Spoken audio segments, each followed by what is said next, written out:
Se eu pudesse escolher um versículo da Bíblia que define a minha história, sem dúvida seria Romanos 12:2, na parte final que diz que a vontade de Deus é boa, perfeita e agradável. Meu nome é Luísa Novaes e esse é o meu testemunho.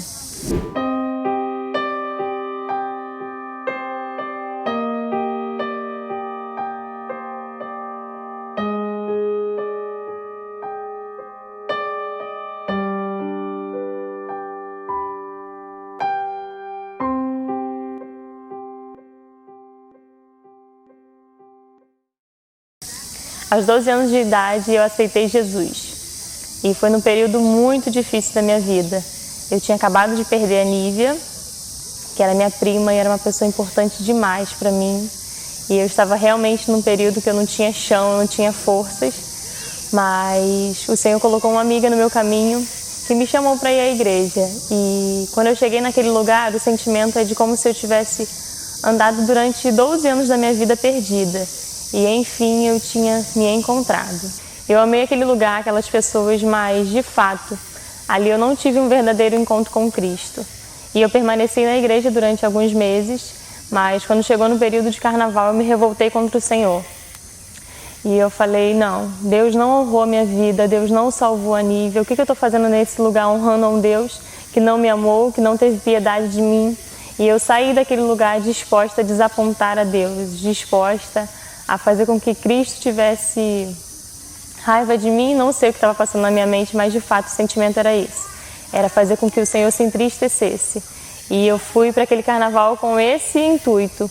E chegando lá, eu tive grandes experiências com Deus. O Senhor abriu a minha visão espiritual, abriu os meus olhos, os meus ouvidos. E eu vi e ouvi coisas que ninguém estava vendo.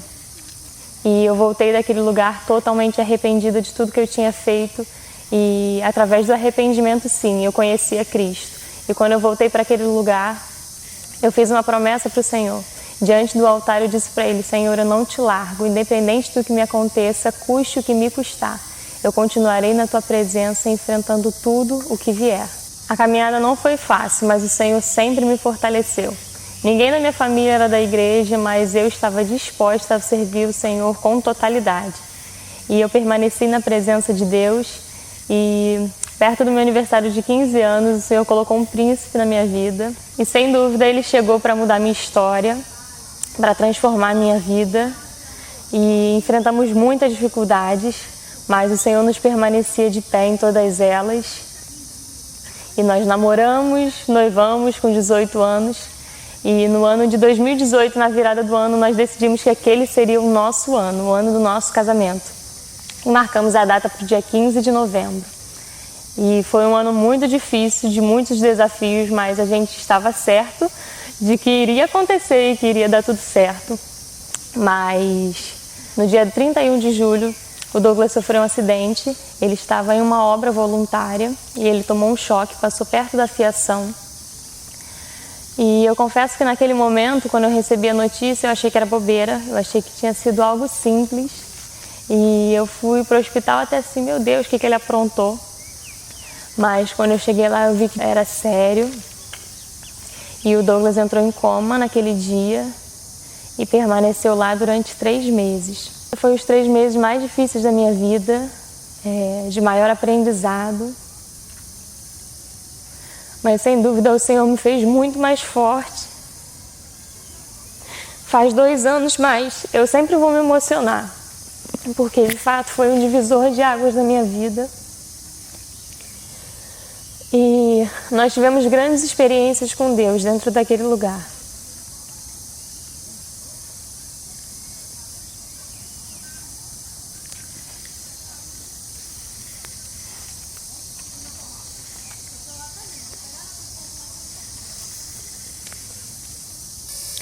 Cerca de 1 mês antes, o Douglas foi ao monte com um amigo.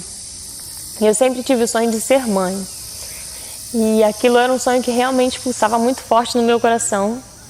Tanto quanto o sonho de casar, era o sonho de ter meus filhos.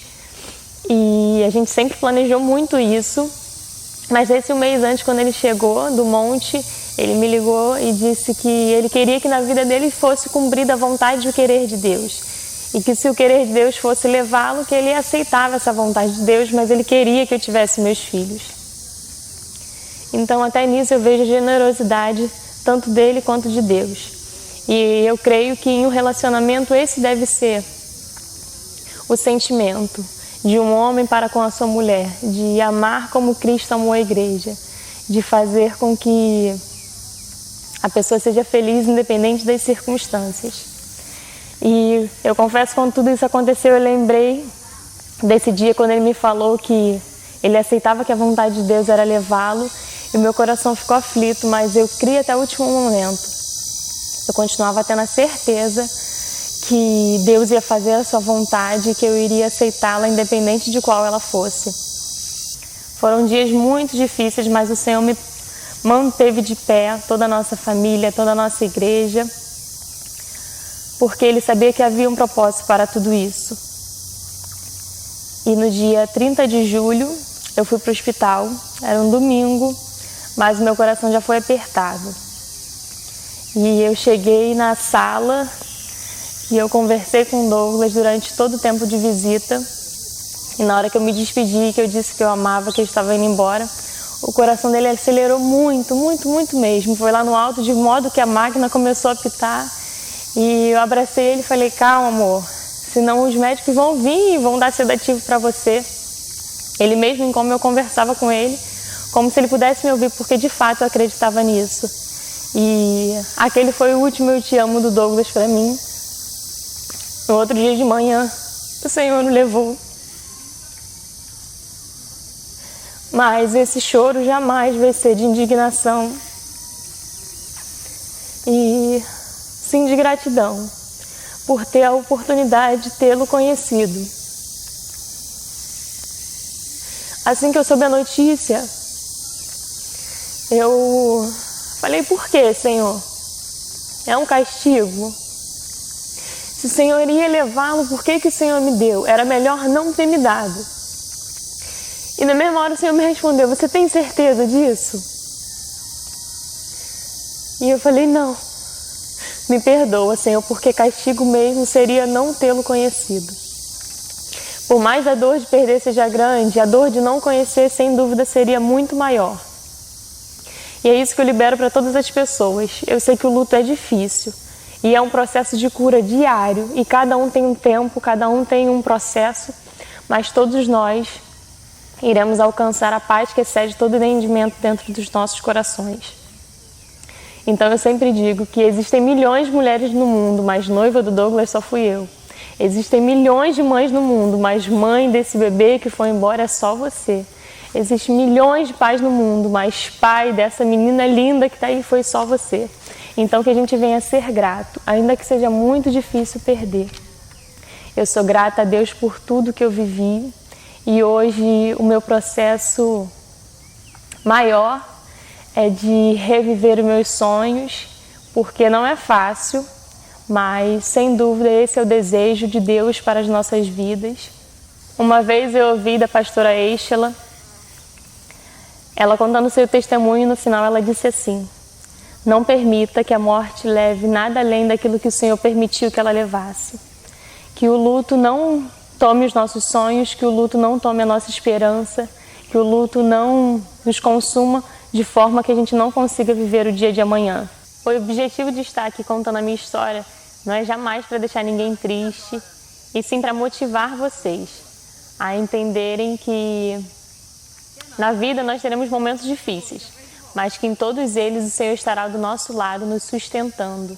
A palavra de Deus diz que no mundo nós teríamos aflições, mas Ele disse para que a gente tivesse bom ânimo, pois Ele venceu o mundo e nós também venceremos todas as dificuldades que estiverem ao longo da nossa jornada. Hoje eu posso dizer que eu amo a Deus muito mais do que antes, porque eu entendi que eu permaneço na presença dEle não pelo que Ele faz por mim, mas pelo fato de quem Ele é. Aquela promessa que eu fiz aos 12 anos, que eu continuaria na presença dEle, independente do que me acontecesse, ela foi real. Já faz 10 anos que eu estou na presença de Deus e, sem dúvidas, o que eu quero liberar para a tua vida é permaneça. Independente das circunstâncias, independente do que você esteja vivendo, há um propósito para a tua vida E a dor não mata se Deus estiver presente. Eu permaneci de pé e eu tenho certeza que você também vai permanecer.